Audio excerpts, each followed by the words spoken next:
Hello বন্ধুরা, welcome to Mahi blogs. দেখো আজ আসছি মা বললা মেলায়। তো চলো তোমাদেরকে মেলাটা একটু দেখিয়ে দিই। ঘুরে আমি মেলাতে কী কী করবো সবই তোমাদেরকে দেখাবো, ঠিক আছে বন্ধুরা। তো প্রথম দেখতে পার হয়ে গেলাম মন্দির হয়ে গেলাম, হচ্ছে স্টিভেন গেট। এই যে লেখা আছে জয় মা বললা মায়ের খোদে দেওয়া আছে এখানে। মায়ের মুখের ছবি দিয়ে গেটটা করছে। এই গেটটা খুব সুন্দর লাগে আমাকে। এটা না জানো তো মেন রাস্তার থেকে দেখা যায়, যখন বাসে করে যাতায়াত করা হয় তখন এটা দেখা যায় এই গেটটা। এই যে বললাম আত্মা মন্দিরের প্রধান প্রবেশদ্বার হচ্ছে এই রাস্তাটা। আজকে আমি আসছি এখানে পুজো দিব, আর আমি হাঁটছি আর ক্যামেরা করছি, তো এই জন্য ক্যামেরাটা একটু কাঁপছে, তোমরা বুঝতে পারছি। ক্যামেরাটা কাঁপাচ্ছি কারণ আমি আমার বরকে নিয়ে গেছিলাম আজকে বললাম মায়ের মন্দিরে পুজো দিতে, ঠিক আছে। তো সেটাই তোমাদের সঙ্গে একটু ক্যামেরা করে দেখাচ্ছি। দেখো রাস্তার দুধারে খালি এলাম মিষ্টান্ন, বললাম মায়ের প্রসাদ, বাতাসা, লাড্ডু, সন্দেশ, হাতি, ঘোড়া, সব কিছু। আমাকে না খুব ভালো লাগে জানো তো, এই বাতাসার যে ঘোড়া টোড়াগুলো থাকে সেগুলো চলে আসলাম এখানে। আমি মূর্তি নেবো, মূর্তি পুজো করবো।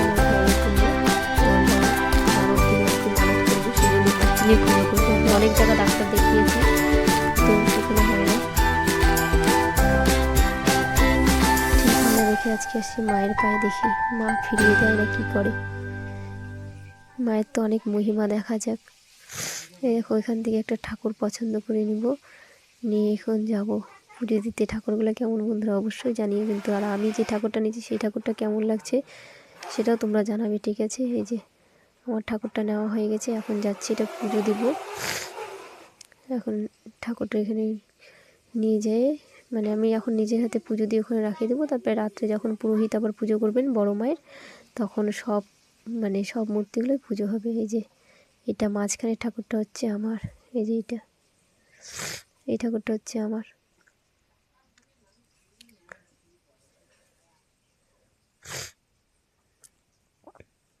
যে ঠাকুরটা আমার, এখানে এখন আমি পুজো করছি। যে পুজো সব জোগাড় করে নিয়েছি জানো তো। যতই ভাবি যে যতই কিছু নিয়ে যায় তবুও কিছু না কিছু ছাড়া পড়েই যায়। আমি আজকে ভাবছিলাম তবু আমার কিছু কিছু জিনিস ছাড়া পড়েছিল। আসলে একা সব জোগাড় করা, সব ইসে করা, আর আমার বর তো অসুস্থ, কিছু পারে না সেরকম, অত সব নিজেকেই করতে লাগে। তবু ওখানে জানি না ভগবানই হয়তো মাই হয়তো পাঠিয়েছিলেন সেই দাদা ভাইটাকে। সেই দাদা ভাইটা আমার অনেক হেল্প করে দিয়েছে, ঠাকুর নিয়ে আসার থেকে পূজার যত জিনিস লাগে জোগাড় করে দেওয়া, সব কিছু এ টু জেড দাদা ভাইটা করে দিয়ে আমি পুজোয় বসছি, তারপরে গেছি। কিন্তু হ্যাঁ, দাদা ভাইটা একদম সৎ ছিল জানো তো। পয়সা অন্যটা যেরকম বাড়তি পয়সা নেয় সেরকম নেয়নি দাদা ভাইটা, একদম পয়সা নেয়নি। আর আমারও দেওয়ার মতো সামর্থ্য ছিল না দেখে আমিও অতটা দিইনি।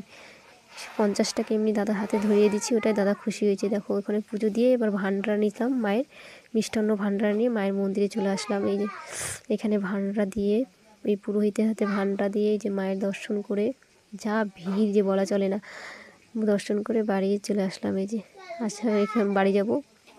মেলা তো ঘুরছি অনেক, তো সব কিছু কি আর ভিডিও করে দেখা যায়? তাহলে ভিডিওটা তো বিশাল বড় হবে, অনেক বড়, আধা ঘন্টা 1 ঘন্টার ভিডিও হয়ে যাবে, এত বড় বললাম মেলা।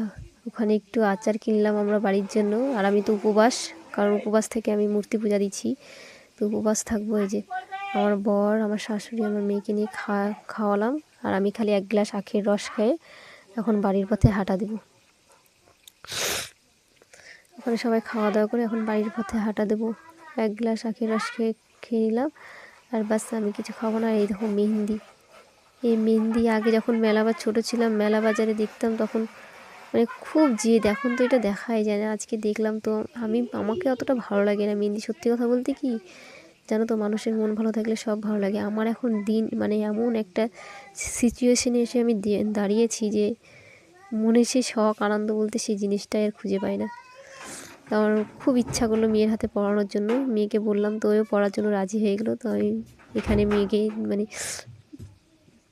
মেহেন্দিটা পড়ালাম। 20 টাকা দাম নিল এখানে, দামটা একটু বেশিই নিয়েছে কারণ বাচ্চা মানুষের হাত, একদম ছোট্ট হাত, তাও 20 টাকা নিয়ে নিয়েছে। মেলা বাজারে তো সবাই তো ব্যবসা করতে আসে কি না, অত ধরলে চলে না। তো এখান থেকে এই যে মেহেন্দিটা পড়ালাম, পড়ানোর পরে তারপরে এখন আমরা সোজা যাব বাড়ি। কিছু জিনিস কিনে দিচ্ছি মেয়েকে, টুকিটাকি, সেরকম একটা বাজার করিনি, কারণ এবার বরের অবস্থা খুবই খারাপ।